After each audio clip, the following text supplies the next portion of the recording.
আসসালামু আলাইকুম। Care Korean language সেন্টারে আপনাদের স্বাগতম। আপনি কি জানেন কোরিয়ান ভাষায় আরে, তাই তো, বাহ এ ধরনের অনুভূতি প্রকাশ করার জন্য একটি বিশেষ গ্রামার ব্যবহার করা হয়? সেটি হলো নেও। আজকের ক্লাসে আমরা শিখব নেও এর অর্থ, ব্যবহার এবং গঠন। তাহলে চলুন শুরু করা যাক।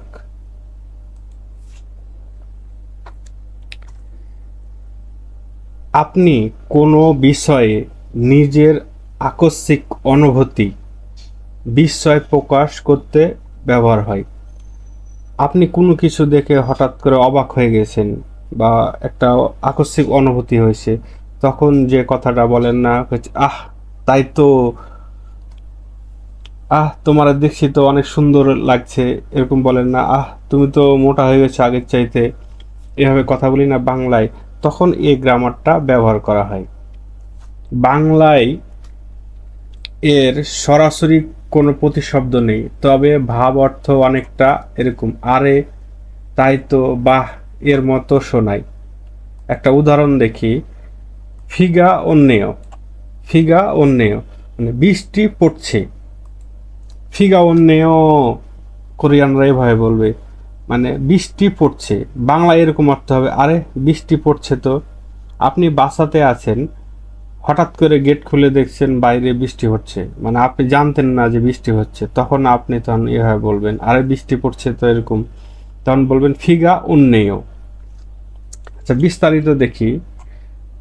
কখন ব্যবহৃত হয়? যখন আপনি নিজের চোখে কোনো কিছু দেখে অবাক হন, মানে কোনো কিছু দেখে অবাক হন, তখন এই গ্রামারটা ব্যবহার হবে।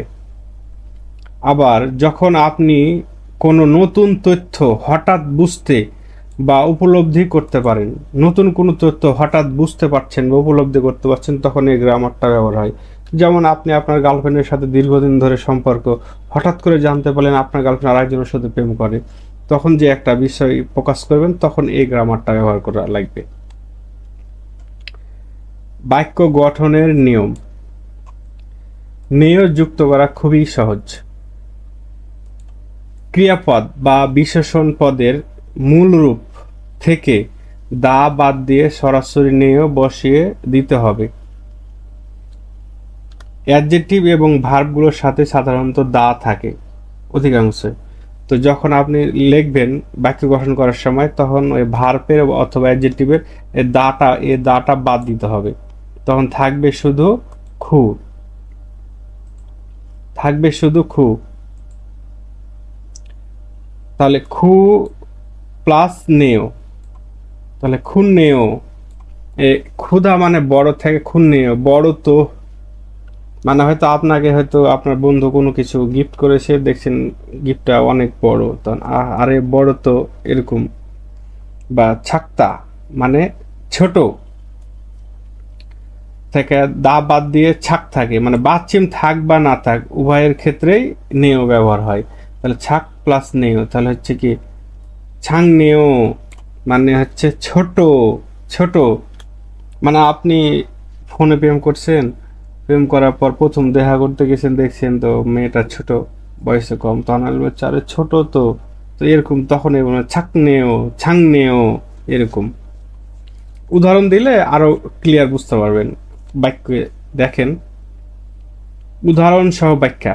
তাহলে পরিস্থিতি এরকম হচ্ছে, জানালা দিয়ে বাইরে তাকিয়ে দেখলেন বৃষ্টি হচ্ছে, মানে জানালা দিয়ে হঠাৎ করে জানালা দিয়ে বাইরে তাকিয়ে দেখছেন বৃষ্টি হচ্ছে, তখন বলবেন কি যে ফিগা অন্যেয়, আরে বৃষ্টি পড়ছে তো, বা বৃষ্টি পড়ছে।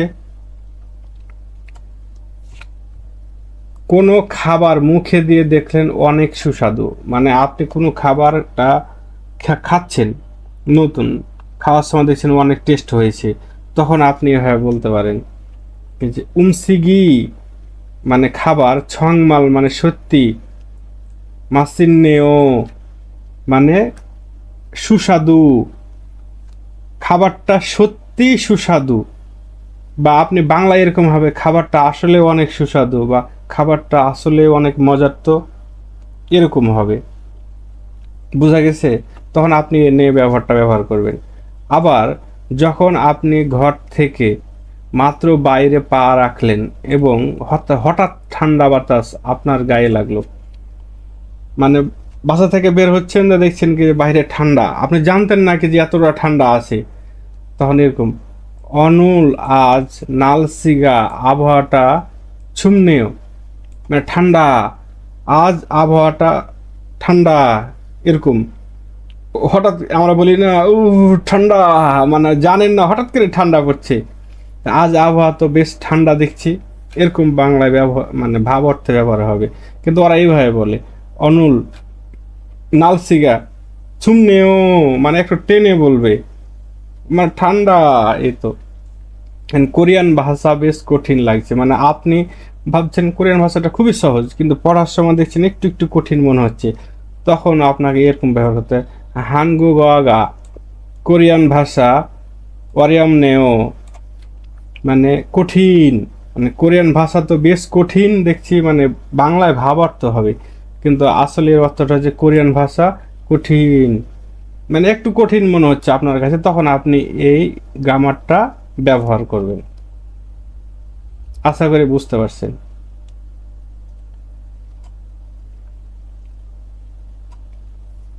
আরো কিছু উদাহরণ দেখি। সারামি মাননেও, মানে মানুষ বেশি, আপনি হঠাৎ করে বাজারে যেয়ে দেখছেন অনেকগুলো মানুষ, তখন আপনি বলতে পারেন সারামি মাননেও, মানে অনেক মানুষ দেখছি, মানুষ অনেক দেখছি বা মানুষ অনেক। তারপর হানগুগরুল, কোরিয়ান ভাষা ছাড়ান্নেও, মানে হচ্ছে কি ছালহাদা, মানে কি ভালো পারা, ছালহাদা মানে ভালো করা, তাই কোরিয়ান ভাষা ভালো পারেন, মানে আপনার সামনে দেখছেন ও ভালোই কোরিয়ান বলতে পারতেছে, তখনই হবে আপনি তো কোরিয়ান ভাষা ভালোই পারেন, এরকম তখন আপনি বলবেন হানগুগরুল ছাড়ান্নেও। বা আপনার বন্ধু আপনার সামনে দেখছে ভালোই গান গাইতেছে, তখন আপনি বলতে পারেন নুরারুল, মানে গান, নুরা মানে গান, ছাল মানে ভালো, ফুরুদা মানে গাওয়া, তাহলে ফুরুন্নেও, তাহলে গান তো ভালোই গাইছেন বা গান তো ভালোই গাইতে পারেন, এরকম। তাহলে নুরারুল ছাল ফুরুন্নেও। এখন ক্লাসে দেখছেন একজন খুব ভালো পড়াশোনা করছে, পারতেছে, তখন আপনি বলবেন খংবু রুল ইয়াল সিমহি হান্নেও, মানে পড়াশোনাটা মনোযোগ সহকারে করছেন দেখছি, মানে ভালোই করছেন বা মনোযোগ সহকারে করতেছেন, এই যে ইয়াল সিমহি মানে মনোযোগ সহকারে, আর খংবুরুল হাদা মানে অধ্যয়ন করা বা পড়াশোনা করা, তাহলে পড়াশোনাটা করাটা ভালোই করছেন দেখছি, এরকম।